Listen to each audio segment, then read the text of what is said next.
Hello friends, this is Gautam Pandey. हाजिर हूँ हमारे नए सेगमेंट के साथ जिसका नाम है बैक टू स्कूल। इस सेगमेंट में हम एनसीईआरटी को एक बुक लेते हैं और आपके साथ डिस्कस करते हैं। तो दोस्तों, जैसा कि हमने आपसे प्रॉमिस किया था कि सारे एनसीईआरटी जो भी इंपॉर्टेंट होंगे आपके एग्जामिनेशन पॉइंट ऑफ व्यू से हम क्या करेंगे, आपके साथ डिस्कस करेंगे। तो इसी कड़ी में आज हमारे साथ है क्लास 11 की मिडेवल की हिस्ट्री की एनसीईआरटी और उसके 6 चैप्टर को हम आपके साथ क्या करेंगे, डिस्कस करेंगे। तो देख लेते हैं 6 चैप्टर का हमारा हेडिंग क्या है। 6 चैप्टर में हेडिंग है दिल्ली सल्तनत पार्ट 1। इसे 2-3 पार्ट में डिस्कस किया गया है एनसीईआरटी में, और 1200 एडी से लेकर 1400 एडी तक का क्या किया गया है, डिस्कशन किया गया है। और इस चैप्टर का नाम दिया है एनसीईआरटी ने ममलूक सुल्तान। तो हम क्या करेंगे, ममलूक सुल्तान का डिस्कस करेंगे। अब देखते हैं इस चैप्टर में हम क्या क्या डिस्कस करने वाले हैं आपके साथ। तो इस चैप्टर में हम डिस्कस करेंगे कि कैसे कुतुबुद्दीन ऐबक गुलाम वंश की स्थापना करता है, उसके बाद इल्तुतमिश उस पर शासन करता है, साथ ही साथ रजिया सुल्ताना कैसे देश की पहली महिला शासिका बन जाती हैं, और लास्ट में हम देखेंगे एरा ऑफ बलवन। बलवन का जो काल था, जो अच्छा काल भी माना जाता है, बुरा काल भी माना जाता है, उसकी चर्चा करेंगे। तो हम एक एक करके शुरू करते हैं। दोस्तों, सबसे पहले ये देख लेते हैं कि जिस हम ममलूक शासन की बात कर रहे हैं उसका काल क्या था, जो एनसीईआरटी हमारा बताता है। ये 1206 से लेकर 1290 तक का काल बताया गया है। इस टाइम में गुलाम वंश की शासनकाल स्टार्टिंग से लेकर लास्ट तक है। अब देखते हैं कि ये गुलाम वंश आखिर आया कहाँ से। तो देखिए, कुतुबुद्दीन ऐबक का नाम आता है। किसने क्या की, गुलाम वंश की स्थापना की। बहुत सारे हिस्टोरियन इसे गुलाम वंश की कहते हैं, स्लेव डायनेस्टी भी कहते हैं, कुछ लोग इसे एल्बरी डायनेस्टी भी कहते हैं। और स्लेव डायनेस्टी कहने का तर्क अलग है कि उनका मानना, हिस्टोरियन का मानना है कि इसमें अधिकतर जो भी रूलर हुए वो क्या हुए, स्लेव थे, इसलिए इसको स्लेव डायनेस्टी कहा गया। और साथ ही साथ कुछ लोग इल्बरी डायनेस्टी भी कहते हैं। अब इल्बरी जो भी कास्ट थी इनकी, जो लोग रूलर थे गुलाम वंश के, उनकी कास्ट थी इल्बरी, इसलिए इसे इल्बरी डायनेस्टी भी कहा गया है। लेकिन हमारा एनसीईआरटी इसे ममलुक डायनेस्टी कहता है, तो हम ममलुक डायनेस्टी मानकर आगे बढ़ेंगे। इससे पहले कि आगे बढ़ें, ये देख लेते हैं कि ये कुतुबुद्दीन ऐबक जो है ये आए कहाँ से, आखिर कैसे इंडिया आए और कैसे शासन करने लगे, कैसे गुलाम वंश की स्थापना करते हैं। तो दोस्तों, हमें देख लेते हैं। मोहम्मद गौरी एक सेंट्रल एशिया का इन्वेडर था जिसकी राजधानी गजनी में हुआ करती थी। उसने क्या किया, इंडिया पर अटैक करते करते इंडिया आ गया और यहाँ पर इसने पृथ्वीराज चौहान और जयचंद जैसे राजाओं को हराया। ऐसे में ये कुतुबुद्दीन ऐबक ही, जो मोहम्मद गौरी का स्लेव था, उसने क्या की थी, उसकी बहुत हेल्प की थी। ऐसे में जब मोहम्मद गौरी इस एरिया को जीतकर, जो करंट में हमारा इंडिया है, जो दिल्ली वाला लाहौर वाला इलाका है, उसमें पाकिस्तान भी हमारा क्या होता था, इंडिया का पार्ट होता था, जब वो वापस गजनी जाने लगा अपने राज्य को, तो उसने क्या किया, इस पर्टिकुलर एरिया की कमान क्या दे दी कुतुबुद्दीन ऐबक को। अब कुतुबुद्दीन ऐबक क्या था, इसका सिपह सलार था, इसने सारे सिस्टम इसको ही देखना था। यहाँ पर जब मोहम्मद गौरी लाहौर से वापस गजनी को जाता है तो 1206 में क्या होती है, उसकी मृत्यु हो जाती है, उसकी डेथ हो जाती है। ऐसे में सारा का सारा दामोदर किस पर आ जाता है, ये कुतुबुद्दीन ऐबक पर। इसी कंटेक्स्ट में 1206 में कुतुबुद्दीन ऐबक क्या करता है, स्लेव डायनेस्टी की स्थापना करता है। और इसका काल हम देख रहे हैं कब से कब तक है, 1206 से लेकर 1290 तक।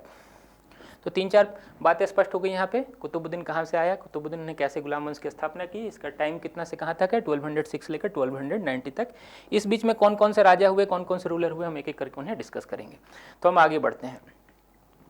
देखिए, सबसे पहले हम कुतुबुद्दीन ऐबक को ही देखते हैं, जिसने स्लेव डायनेस्टी की स्थापना की थी। उसका टाइम ड्यूरेशन कब तक रहता है, ये बहुत ही अल्प समय तक, बहुत कम टाइम तक इसने रूल किया। ये 1206 में रूलर बनता है स्लेव डायनेस्टी का, और 1210 में इसकी डेथ हो जाती है। तो हम देखते हैं कैसे डेथ होती है और कैसे क्या क्या ये काम करता है इन 4 सालों में। देखिए, यहाँ पर ये समझना जरूरी है कि इसे फाउंडर तो कहा जाता है स्लेव डायनेस्टी का, लेकिन एक्चुअल फाउंडर नहीं कहा जाता। एक्चुअल फाउंडर किसे कहा जाता है, उसकी चर्चा हम आगे देखेंगे इल्तुतमिश वाले डिस्कशन में। तो इसने क्या किया, सबसे पहले लाहौर को अपनी राजधानी बनाया। अब आप समझ सकते हैं इसने लाहौर को अपनी राजधानी क्यों बनाया होगा, क्योंकि पर्टिकुलर जो ये वाला इलाका था, हमारा वेस्टर्न इंडिया जो अभी था, जो पाकिस्तान था, अभी का जो पाकिस्तान है, वो सब एरिया इंडिया में आते थे, इसलिए इनका इन्फ्लुएंस इस एरिया में ज़्यादा हुआ करता था। इसलिए इसने लाहौर को ही अपनी राजधानी बनाया और यहीं से शासन करना प्रारंभ किया। आगे देखते हैं इसने कौन कौन से काम किए। देखिए, बहुत ही काइंड टाइप का आदमी था, बहुत ही दयालु इंसान था।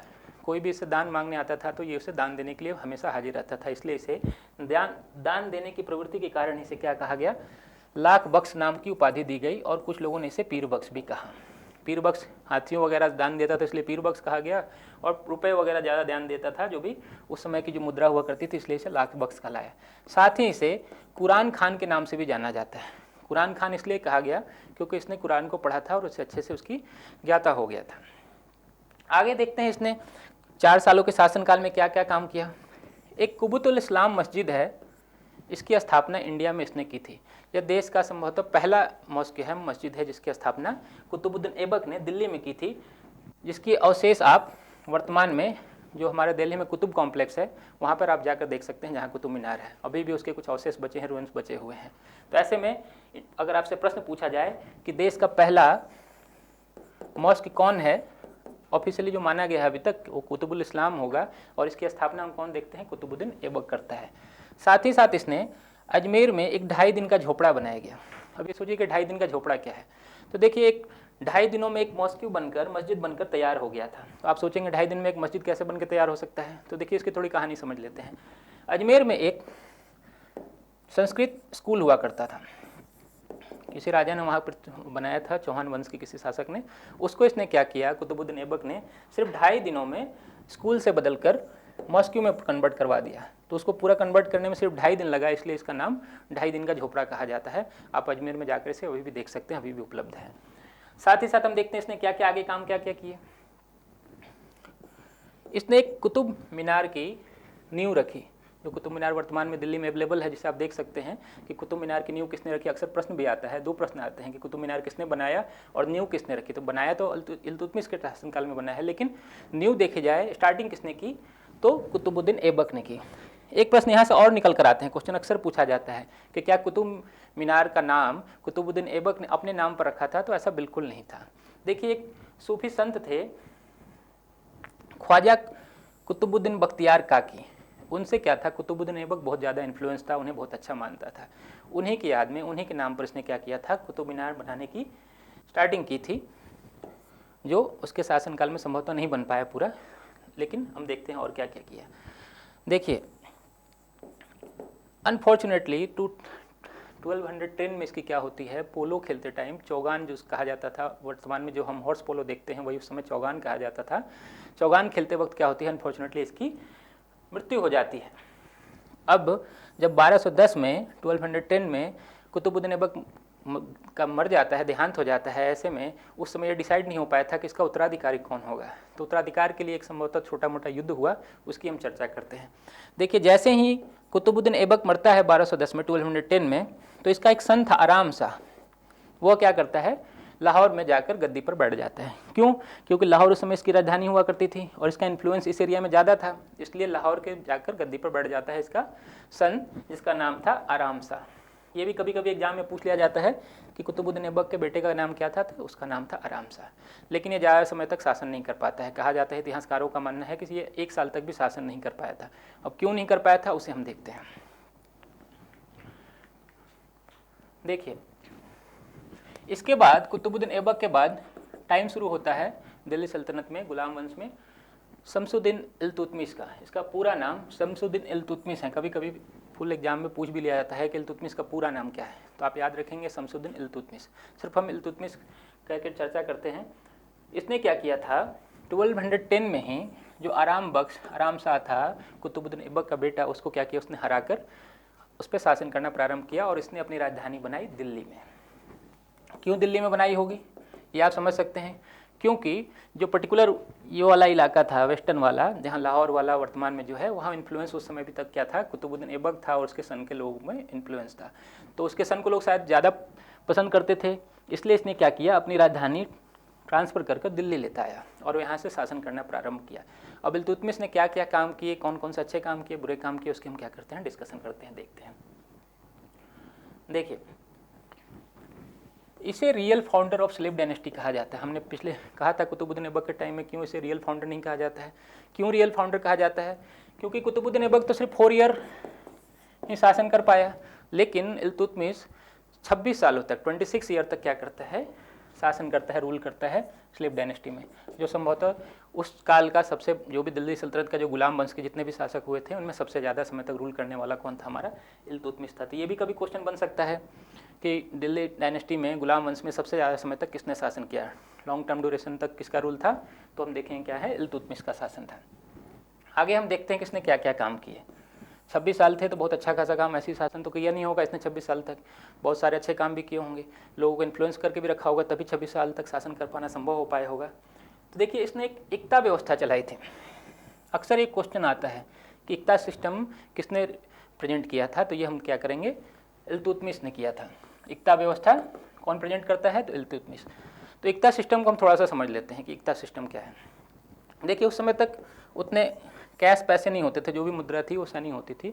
तो इसने क्या किया कि पर्टिकुलर कुछ एरिया वाइज जो लैंड थे, मान लीजिए पूरा देश है, तो इसने छोटे छोटे एरिया में बांट दिया और इसे एक एकता का नाम दे दिया गया।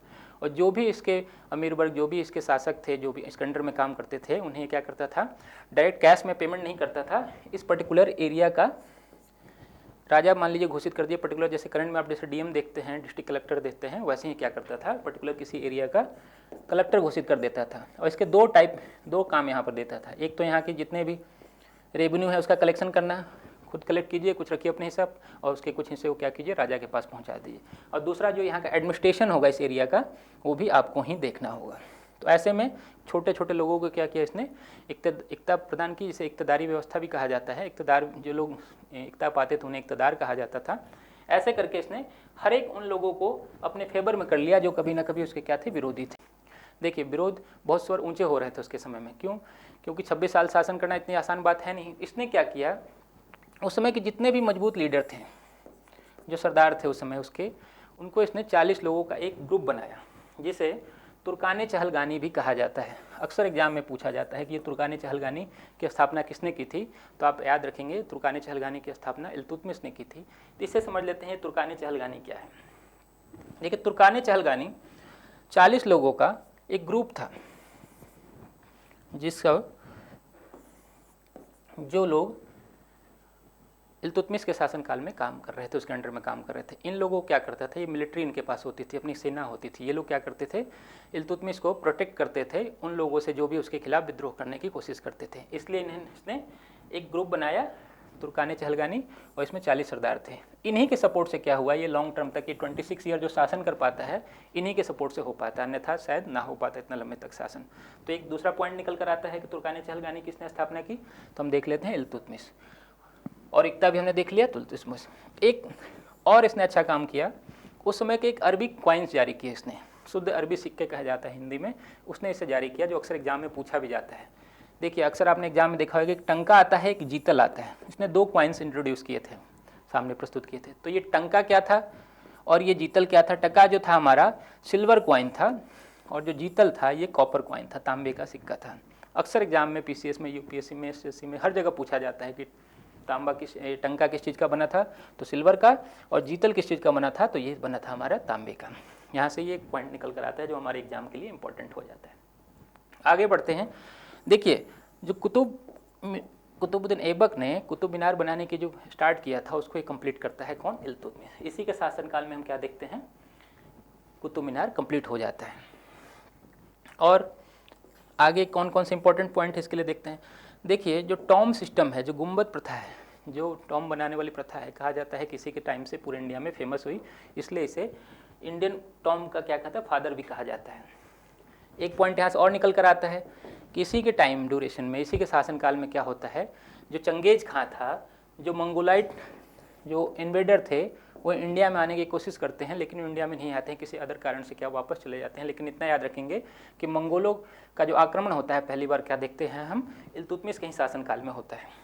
आगे हम देखते हैं 1236 में, 1236 में, 1236 में इसका क्या होता है, देहांत हो जाता है। और इसने अपने मरने से पहले ही दिल्ली में अपने लिए मकबरा बनवा दिया था। और बहुत कम ही लोग ऐसे होते थे जो मरने से पहले मकबरा बना दे, उनमें से इल्तुतमिश भी एक था जिसने अपने मरने से पहले ही मकबरा बनवा दिया था। तो ये क्वेश्चन कभी भी आपके सामने आया कि इल्तुतमिश का मकबरा किसने बनवाया, तो आप याद रखेंगे उसने खुद ही अपना मकबरा बनवाया था अपने मरने से पहले। ये कहाँ है, दिल्ली में है। अक्सर ये पूछा भी जाता है कि इल्तुतमिश का मकबरा कहाँ है, तो ये दिल्ली में है। देखिए इसके मरने के बाद इसका एक सन था जिसे कहीं कहीं फिरोज शाह या कहीं रुकमुद्दीन फिरोज भी कहा जाता है। कुछ हिस्टोरियन ने इसे रुकमुद्दीन फिरोज कहा है और कुछ उसने फिरोज शाह कहा है। तो इसके बाद क्या करता है, ये शासन करना प्रारंभ करता है। लेकिन एक इंटरेस्टिंग बात यहाँ पे यह है जान लेने वाली कि इल्तुतमिश ने अपने मरने से पहले अपने बेटी को, इसकी बेटी थी रजिया सुल्ताना, इसको क्या किया था, इसने अपना उत्तराधिकारी घोषित कर दिया था। लेकिन जब वो मर जाता है तो उसका बेटा अमीरो, इन्हीं जो 40 सरदार थे इनके सपोर्ट से क्या करता है, लीडर बन जाता है और शासन करने लग जाता है। कौन, रुकमुद्दीन फिरोज। तो हम देखते हैं कैसे रुकमुद्दीन फिरोज से आगे बढ़ के रजिया सुल्तान शासका बन जाती हैं, उसको डिस्कस करते हैं। देखिए जो रजिया थी, चूँकि इल्तुतमिश ने अपने जीवन काल में ही ये डिक्लेयर कर दिया था कि मेरा उत्तराधिकारी कौन होगा, मेरी बेटी होगी, तो इसलिए कुछ लोगों ने तो पहले रुकमुद्दीन फिरोज को सपोर्ट किया था। लेकिन जो 40 सरदार थे जो तुर्काने चहलगानी वाले, उन लोगों में से अधिकतर ने क्या किया, रजिया का सपोर्ट करना प्रारंभ कर दिया और इसे शासिका बना दिया। ऐसे में इंडियन हिस्ट्री में रजिया सुल्ताना पहली ऐसी महिला हैं जो रूलर बनती हैं, सुल्तान बनती हैं। तो ये प्रश्न अक्सर पूछा जाता है कि भारतीय इतिहास में सबसे पहली महिला शासिका कौन है, पहली महिला मुस्लिम शासिका कौन है, तो सबका आंसर क्या होगा, रजिया सुल्ताना होगा। किनका सपोर्ट मिलता है इनको, उन्हीं तुर्काने चहलगानी के जो 40 सरदार थे उनका सपोर्ट मिलता है। देखिए जो रजिया थी उस समय तो काफ़ी लोगों ने विरोध करना प्रारंभ किया था इसका, लेकिन फिर क्या हुआ, इसके सपोर्ट करने लगे। लेकिन इसके कुछ कार्य ऐसे थे जो कालांतर में धीरे धीरे इसके लोग विरोधी होने लगे। इसने क्या क्या काम किए थे उसे देख लेते हैं। देखिए सबसे पहले तो इसने क्या किया कि वुमेन एम्पावरमेंट, जिसको आज वर्तमान में हम वुमेन एम्पावरमेंट महिला सशक्तिकरण जपते हैं या बोलते रहते हैं, तो उसकी क्या की थी, स्टार्टिंग इसी ने की थी। अगर आपसे कभी क्वेश्चन पूछ लिया जाए कि हिस्ट्री में किसने वुमेन एम्पावरमेंट पर ज़्यादा काम किया, तो आप बोल सकते हैं बेशक कि रजिया सुल्ताना ने काम करना प्रारंभ किया था। इसने क्या किया, पर्दा सिस्टम जो था, इसने पर्दा सिस्टम को हटाया और बुर्के से बाहर आकर मेल वाले ड्रेस पहनकर क्या करने लगी, शासन करने लगी। आप इमेज कीजिए, वर्तमान में भी कुछ एरिया में अगर तालिबान के शासनकाल में चले जाइए तो वर्तमान में भी आप क्या कर सकते हैं, बिना बुर्के की महिलाएं नहीं घूम सकती हैं, मुस्लिम महिलाएं। ऐसे में उस समय रजिया सुल्ताना बिना बुर्के के शासन करने लगी, तो कुछ लोग जो उनको सपोर्ट भी कर रहे थे क्या करने लगे, अब उनके मन में उनका विरोध करने लगे। हम देखते हैं ऐसे में क्या हुआ कि वही 40 सरदार लोग जिनका सपोर्ट इन्हें प्राप्त था, जिसके सपोर्ट से इसके फादर इल्तुतमिश ने लंबे समय तक शासन किया था, अब धीरे धीरे क्या होने लगे, उसके विरोधी होने लगे। अब उन्हें लगने लगा कि ऐसी महिला जो क्या है, शरीयत या कानून के खिलाफ जाकर, इस्लाम के खिलाफ जाकर काम कर रही है, ऐसे में इसके सामने सर झुकाना हमारे लिए सही नहीं है। तो उन लोगों ने क्या किया, इनके खिलाफ षड्यंत्र करना शुरू कर दिया। इन लोगों ने क्या किया, एक भटिंडा का शासक था या अल्तुनिया, उसके पास गए और उन्हें कहा कि हम आपको सपोर्ट करते हैं, आप क्या कीजिए, रजिया पर अटैक कीजिए, उसे पद से हटा दीजिए और खुद आप शासक बन जाइए, हमारा पूरा सपोर्ट आपको होगा। ऐसे में अल्तुनिया जो राजा बनने के ख्वाब देख रहा था बैठे बैठे, उसे क्या मिला, जनता का सपोर्ट मिलने लगा। ऐसे में उसने रजिया पर अटैक कर दिया और उसका एक नियरेस्ट व्यक्ति था याकूत, जो उसका मंत्री भी हुआ करता था, उसकी हत्या उसने कर दी और साथ ही साथ रजिया का क्या किया, किडनैप कर लिया, मतलब बंदी बना लिया। और साथ उसके सामने दो ही रखे ऑप्शन कि या तो तुम मेरे से शादी कर लो या फिर तुम्हें मौत की घाट उतार दिया जाएगा। ऐसे में रजिया जो एक समझदार महिला थी, उसने क्या किया, अपनी कूटनीति का परिचय देते हुए उसने क्या किया, अल्तुनिया से शादी कर ली। अब सोचिए, जिसको वो खुद ही बंदी बना रहा था उसी से वो शादी कर ले रही है, तो ऐसे में क्या हुआ, अब रजिया खुद पे खुद क्या हो गई, रूलर बन गई अल्तुनिया के साथ।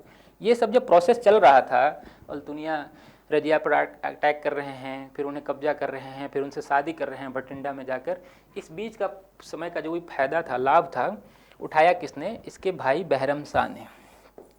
बहरम शाह कौन था, इसी का भाई था, अल्तुतमिश का बेटा ही था। ऐसे में इसने क्या किया, अल्तुनिया और रजिया की 1240 में क्या करती है, 39 टाइम में हत्या करा दी और खुद बन गया शासक। तो देखिए रजिया के पार्ट से बहुत सारे इंपॉर्टेंट पॉइंट निकल कर नहीं आते हैं, कुछ कुछ इंपॉर्टेंट पॉइंट निकल कर आते हैं जिसको हमने आपके साथ डिस्कस किया, और बहराम शाह बन जाता है शासक। ये बहराम शाह शासन तो करता है, लेकिन इसमें बहुत शासनकाल में बहुत इंपॉर्टेंट कुछ नहीं है, कुछ बहुत बड़ी उपलब्धि नहीं है, तो इसलिए बहुत ज़्यादा डिस्कस नहीं किया गया है हिस्टोरियन द्वारा। इसके बाद छोटे छोटे बहुत सारे शासक हुए, फिर आगे हम बढ़ते देखते हैं इसके बाद इंपॉर्टेंट कौन सा शासक आता है इस डायनेस्टी में। इसके बाद देखते हैं हम कि गयासुद्दीन बलबन का जिक्र किया गया है, जिसका शासनकाल 1246 से लेकर 1286 तक था। अब ये इसके विषय में पहले जान लेते हैं कि ये बलवन है कौन। याद कीजिए, इल्तुतमिश द्वारा बनाया गया तुर्कान चहलगामी में जो 40 सरदार थे, उन्हीं में से एक सरदार कौन था? बलवन था। उस समय से इसकी इच्छा रही होगी राजा बनने की, अति महत्वाकांक्षी व्यक्ति था, एम्बिशियस पर्सन था, एम्बिशन इसके बहुत ऊंचे थे। ऐसे में इसने क्या किया, उस समय का जो एक शासक था नसरुद्दीन मोहम्मद, जो गुलाम वंश का राजा था, इसने क्या की, इससे अपनी बेटी की शादी करा दी और उसकी बेटी बन गई महारानी। ऐसे में इसने मौके का फ़ायदा उठाकर क्या किया, शमसुद्दीन मोहम्मद की हत्या करा दी और खुद बन गया राजा, क्योंकि डिजायर तो इसके पहले से थे, और इसने उसकी हत्या कराकर खुद बन गया शासक। अब सोचिए, जब कोई अपने खुद दामाद की हत्या कराकर राजा बनता है, ऐसे में क्या होगा कि बहुत सारे लोग क्या करेंगे, उसका विरोध करेंगे। ये चीज़ बलवन को बहुत अच्छी तरह पता थी। इसने क्या किया, निरंकुशता के हिसाब से शासन करना प्रारंभ किया। सबसे पहले तो उसने क्या किया, इसे पता था कि जो 40 सरदार थे, जिसमें से खुद एक ये भी था, जो बाकी लोग थे जितने भी चहलगानी, उनकी इसने धीरे धीरे करके हत्या करा दी, उन्हें रास्ते से किनारे कर दिया। उसे पता था कि यही लोग क्या कर सकते हैं, इसका विरोध कर सकते हैं। इसलिए इसने धीरे धीरे उन सारे चहलगानियों को, जो इसके अलावा 39 जो लोग थे, उसकी इसने हत्या करा दी और खुद राजा बन ही गया था। साथ ही साथ इसने एक ब्लड एंड आयरन पॉलिसी चलाई, रक्त एवं लौह की नीति। अक्सर एग्जाम में पूछा जाता है कि रक्त एवं लौह की नीति किसकी है, तो आप याद रखेंगे रक्त एवं लौह की नीति बलवन द्वारा चलाई गई थी। इसने चलाई और जिन लोगों ने भी उसका विरोध किया, उसको इसने सीधे अपने रास्ते से हटा दिया, मौत के घाट उतार दिया। तो ये ब्लड एंड आयरन पॉलिसी अक्सर एग्जाम में पूछा जाता है कि किसने चलाई थी, तो हम देखेंगे बलवन ने चलाई थी। साथ ही साथ इसने एक दीवाने अर्ज विभाग की स्थापना की। तो एक अक्सर आपने बहुत सारे एग्जाम में, पीसीएस में भी, यूपीएससी में भी देखा होगा कि दीवाने अर्ज क्या है, पूछा जाता है। तो दीवाने अर्ज क्या है, हमारा एक सैन्य विभाग है, मिलिट्री डिपार्टमेंट है। इसकी स्थापना कौन करता है? बलवन करता है। तो 2 पॉइंट्स आपने देखा, ब्लड एंड आयरन पॉलिसी और दीवाने अर्ज, ये दोनों के दोनों क्या देख रहे हैं हम, बलवन द्वारा चलाई गई हैं। साथ ही साथ इसने कुछ अच्छे जो लोग थे, अमीर लोग थे, उनको खुश करने के लिए, प्लीज करने के लिए इसने एक नौरोज की प्रथा चलाई। नौरोज प्रथा फारसी त्यौहार है, उससे उसने क्या किया, जो भी कुलीन वर्ग के लोग थे उनको अपना फेवर करने के लिए इसने नौरोज प्रथा चलाई। तो तीसरा पॉइंट ये भी देख लेते हैं, एग्जाम में अक्सर पूछा जाता है कि नौरोज किसने प्रारंभ किया, तो बलवन ने किया। और दीवाने अर्ज क्या है, तो इसने भी बलवन ने स्टार्ट किया। अब देखिए, ये अपने आप को बहुत ही महान व्यक्ति समझता था। ऐसा लगता था कि ये सीधे सीधे अल्लाह का क्या है, रिप्रेजेंट कर रहा है यहाँ पर। वो अपने आप को कुलीन दिखाता था ताकि लोग उस पर रिस्पेक्ट करें। इसलिए उसने एक व्यवस्था नहीं चलाई, नई सिस्टम चलाई, जिसका नाम सिजदा एम पेबोस कहा जाता है। ये सिजदा एम पेबोस क्या है, इसे समझ लेते हैं। सिजदा में क्या होता था कि जब भी आप दरबार में आएंगे, मतलब बलवन के सामने आएंगे, तो उसके सामने झुककर क्या करेंगे, उसे नमस्कार करेंगे, उसको सम्मान देंगे। और साथ ही साथ पेबोस दूसरा जो सिस्टम था, इसमें क्या था कि अब राजा की झुककर उसके जो तलवे होंगे, जो पैर होगा, उसको आप चूमेंगे। तो एक तरह समझिए जितनी भी जनता थी उसको इसने क्या किया, अपने तलवों पर लाकर रख दिया, पैरों के सामने रख दिया। ऐसे में बहुत सारे लोगों ने इसका विरोध भी करना प्रारंभ किया। तो ये सिजदा पेबोस वाला भी क्या देखते हैं हम, क्वेश्चन आता है कि सिजदा पेबोस क्या है, तो आप समझ लिए सिजदा पेबोस क्या है और किसने प्रारंभ किया था, तो बलवन ने प्रारंभ किया था। ऐसे में 1286 में क्या होता है, बलवन की मृत्यु हो जाती है। और एक क्वेश्चन और आ सकता है कि बलवन का टॉम कहाँ है, मकबरा कहाँ है, तो ये दिल्ली में है, ये भी हम याद रखेंगे। देखिए, बलवन के बाद गुलाम वंश में कोई बहुत बड़ा शासक नहीं हुआ, बहुत बड़े इंपॉर्टेंट शासक नहीं हुआ। लेकिन एक छोटा सा जो लास्ट माना जाता है, एक मुइजुद्दीन कैकुबाद करके था शासक, छोटा सा ही था, इसी का ग्रैंडसन था। उसने कुछ समय तक शासन किया। संभवतः कहा जाता है कि यह कैकुबाद जो था लास्ट रूलर था किसका, गुलाम डायनेस्टी का। और 1290 में इसकी मृत्यु हो जाती है और इसी के साथ क्या होती है, स्लेव डायनेस्टी समाप्त हो जाती है। कैसे इसके बाद खिलजी वंश आ जाते हैं, तुगलक वंश आ जाते हैं, उसकी क्या करेंगे, हम डिस्कस करेंगे। तो देखिए, इस चैप्टर में इतना ही डिस्कस किया गया था गुलाम डायनेस्टी की, इसकी हमने आपके साथ चर्चा की। नेक्स्ट हम वीडियो में क्या करेंगे, खिलजी वंश, तुगलक वंश को डिस्कस करेंगे। तो मिलते हैं फिर अगले वीडियो में।